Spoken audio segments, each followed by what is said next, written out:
Paimon really did sleep like a log. Let's go find Sigewinne.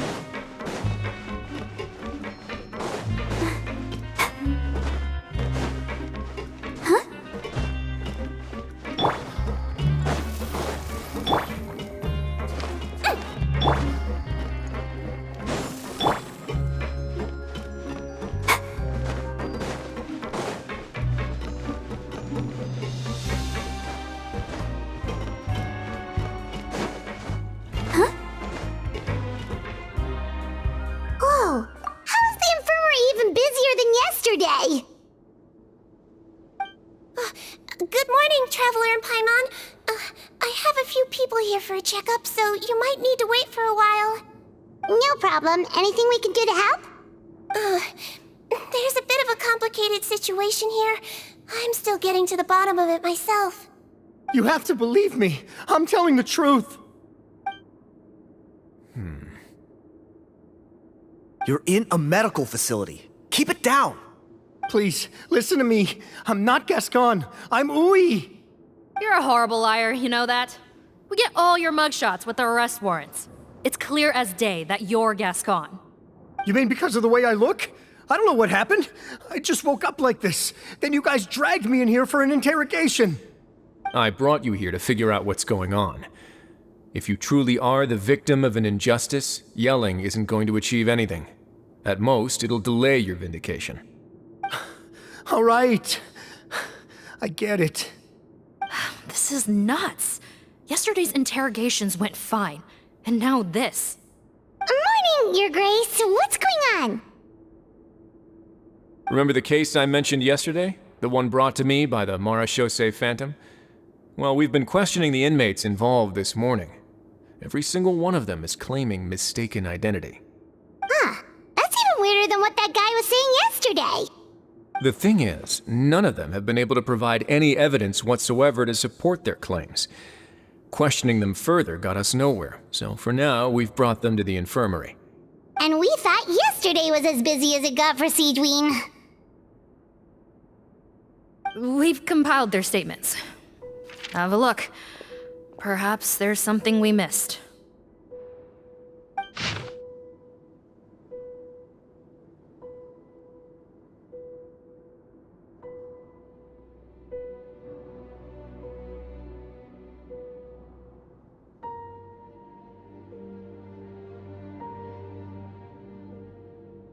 Wait. Release? Interesting. The inmates they spoke of in their statements appear to all be due for release today. I noticed that too. If that's their plan, they're underestimating us a little.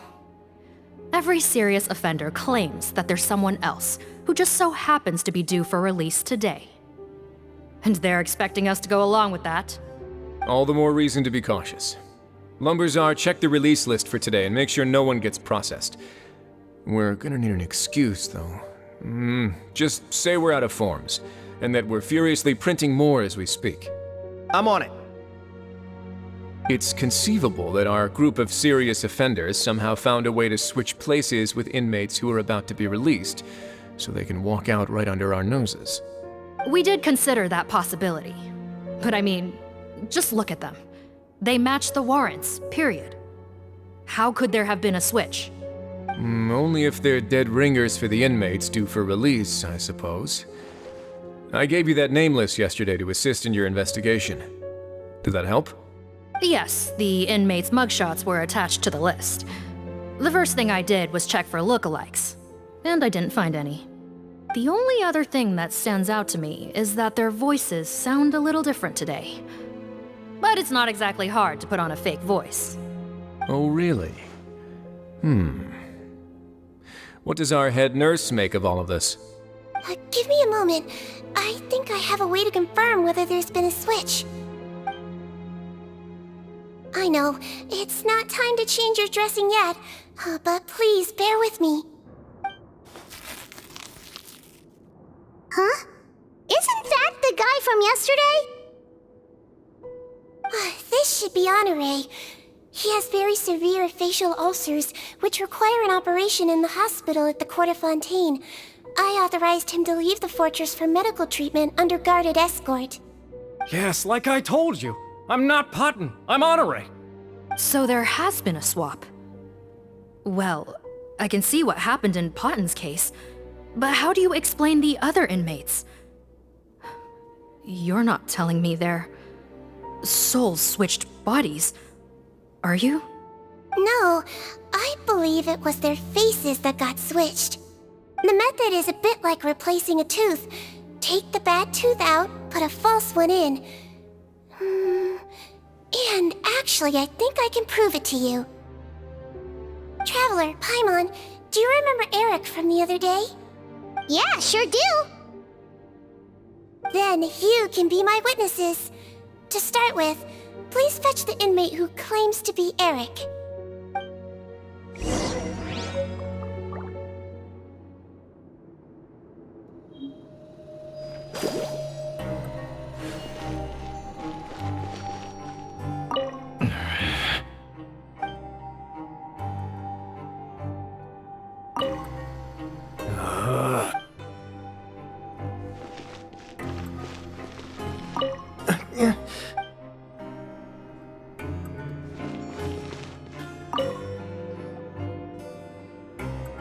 So, you're Eric? Yes, head nurse. It's me. You do believe me, right? I need to do another examination on you. Same procedure as yesterday. All right. It's the cognition test first, right? So I need to concentrate. Now, try to recall if you can. The last time we did this test, which finger did I hold up? I believe it was your index finger. But that means... Huh? So basically, last night the Eric who said he saw another him suddenly recovered and applied to leave the observation ward. Sigewinne did another test before letting him leave, but that time she held up her pinky finger.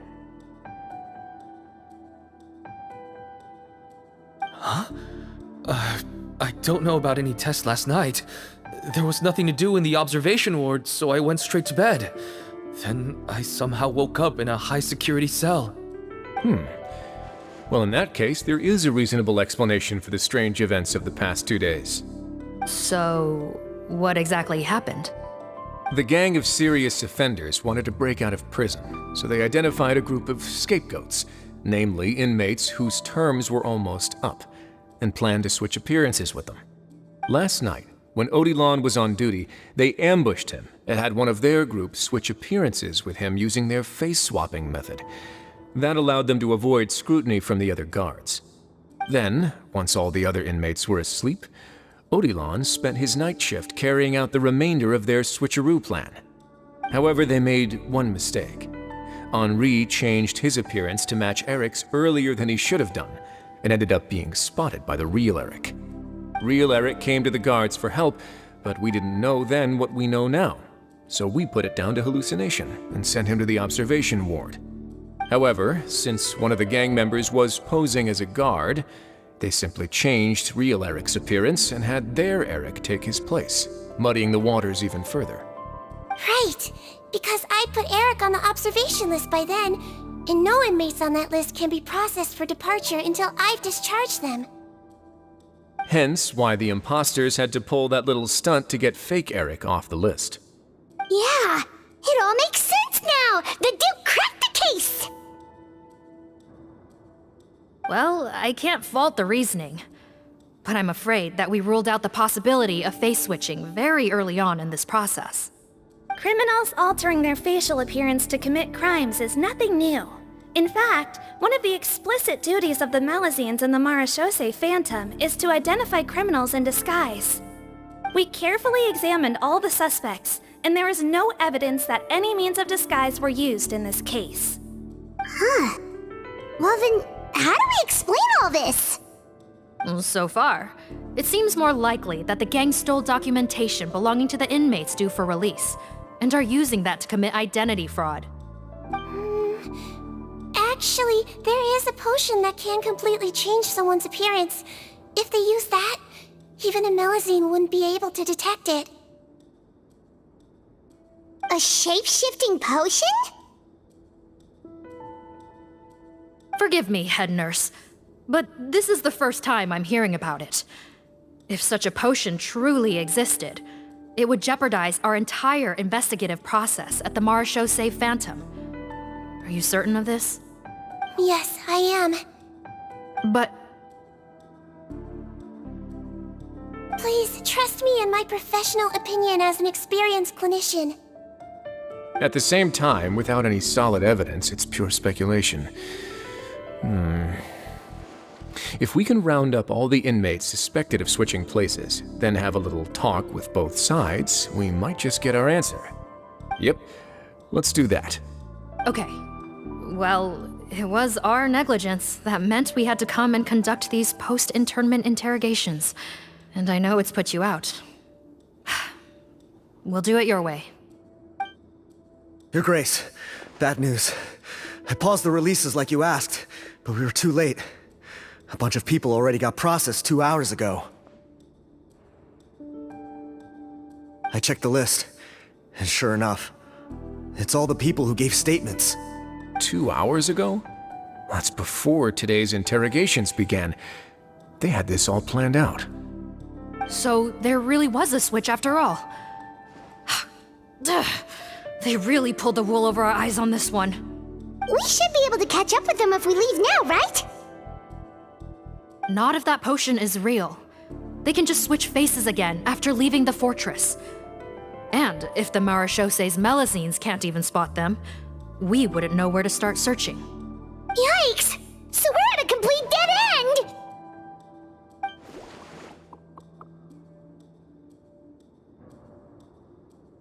Well, technically there is one more lead we could follow up on. We were only able to arrest this gang thanks to the help of a researcher from the Fontaine Research Institute. I believe his name is Rawat. Oh? Rawat? Isn't that the handsome guy we met at that skincare promotion? Handsome? Maybe from a human point of view. I just remember that he specialized in potions. One of the crimes this gang is charged with is the manufacture and sale of illicit drugs. According to Mr. Rawat, they appear to have stolen technology he developed through his research and used it in their operation. At first, he thought it was a typical case of intellectual property infringement, and he tried to negotiate with them. But once he discovered their criminal operation, he reported them to the authorities. Thanks to his report, we were able to swoop in and arrest them all in one go. What a hero! Bet that took courage on his part. No doubt. This is worth following up on. As the one who snitched on them, it's highly likely that Rawat will be targeted by the escapees. That aside, since he's negotiated with them in person before, there's a chance he'll have some additional information for us. Understood, Your Grace. My team and I will head to the Fontaine Research Institute right away. In the meantime, please keep an eye on the face switch victims for us. Of course. Miss Morgan, I'd like to come along and help you catch these criminals. Huh? Why's that? Well, I'm the one who discharged the fake Eric last night, so I feel partly responsible. Don't say that, head nurse. Your focus was on the inmate's health, and rightly so. We can't ask you to help with arresting criminals. That's our duty. I also have a more personal reason. Cotton is a patient of mine, and if I don't get a new batch of medicine to him in time, his condition will get much worse. Look, head nurse, I completely understand where you're coming from. But arresting criminals is dangerous business.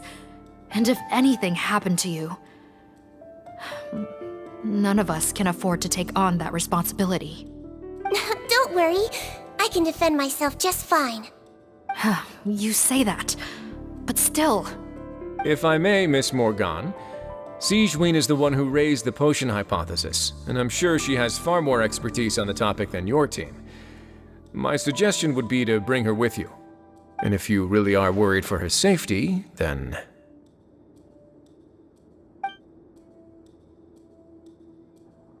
Ah, there you go, right on cue. Knew I could count on you.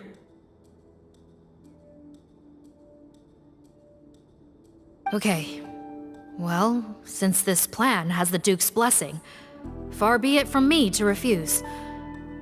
We should head off immediately. Time is of the essence.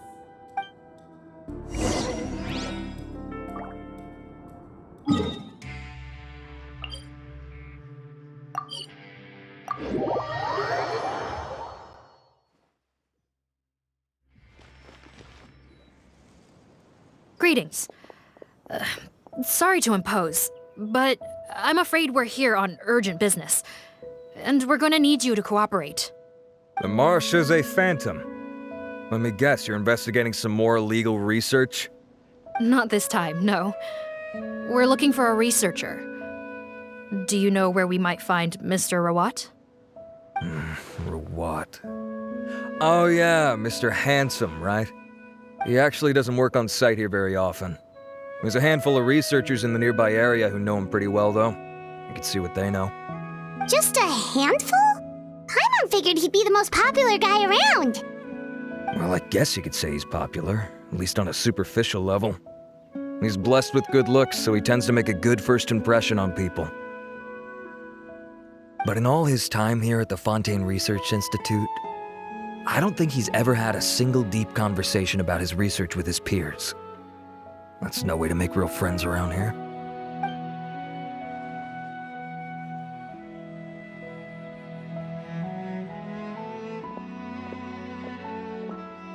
That's so weird. He definitely didn't come across like a recluse at that product promotion. I don't find that weird at all. He definitely didn't strike me as the kind of guy who's good at making friends. Really? Paimon couldn't tell. Must be a Melusine perception thing. Okay, we should talk with his acquaintances. But we also need to check the Research Institute for any clues. Let's split up. It'll save us some time. Sure thing. We'll go ask around among the other researchers with Sigewinne. Paimon's suddenly kind of curious to know what everyone really thinks of him.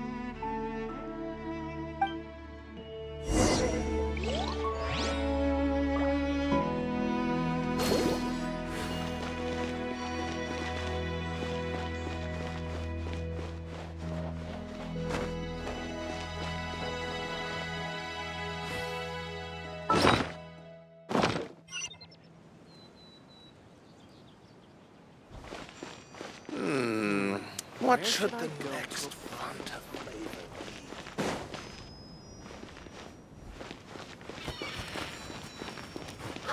be? Excuse us, are you Audrey?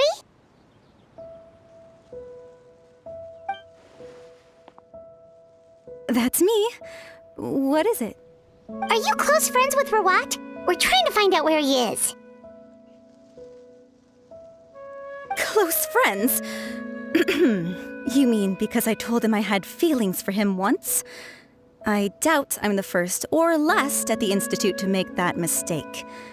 Why would you single me out as a close friend? I should have known, really.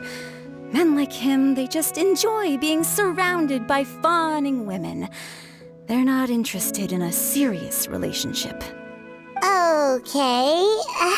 We were just kind of wondering if you might know where we can find him. Why would I know where he's at?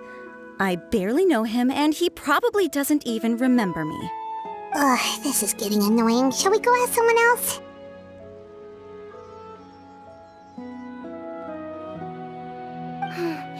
I think she knows Rawat better than she cares to admit. If we leave now, it might be a wasted opportunity. Maybe, but we're not going to get much out of her while she's in this state, are we?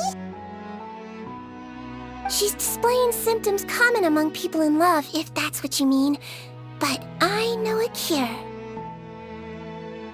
It's curable? Oh, we're still no closer to finding Mr. Rawat. Oh, by this point, he could be in grave danger. Danger? Wait, why are you looking for him again? Oh, that's right, yeah! The Marechaussee Phantom said that he's been targeted by some pretty bad people. We need to make sure he's safe. What? How has this happened? He seemed fine when I last saw him, and that was only a couple of days ago. Just happened to run into him, of course. Oh, I see. Well, do you have any thoughts on where he might be right now? Okay, but this is purely out of concern for his safety. If he's not at the Institute, he might be at his mother's place. I heard she raised him alone, that they had it pretty tough financially, and these days she's housebound due to illness. He makes regular trips back home to check on her. Oh, okay. Do you know the address? Nope, sorry. I only found out the thing about his mother because it came up in conversation once. I was just trying to find out more about him, so I could get to know him better. When I told him I had a crush on him, I offered to help him take care of his mother. And yeah, maybe that was a stupid idea, but did he really have to yell at me for it? It's like, fine, I can take no for an answer, but what's with the temper tantrum? Unbelievable. These guys only want to show you their charming, well-groomed exterior. They can't stand it when a few home truths shine through. Looks like her love syndrome is flaring up again.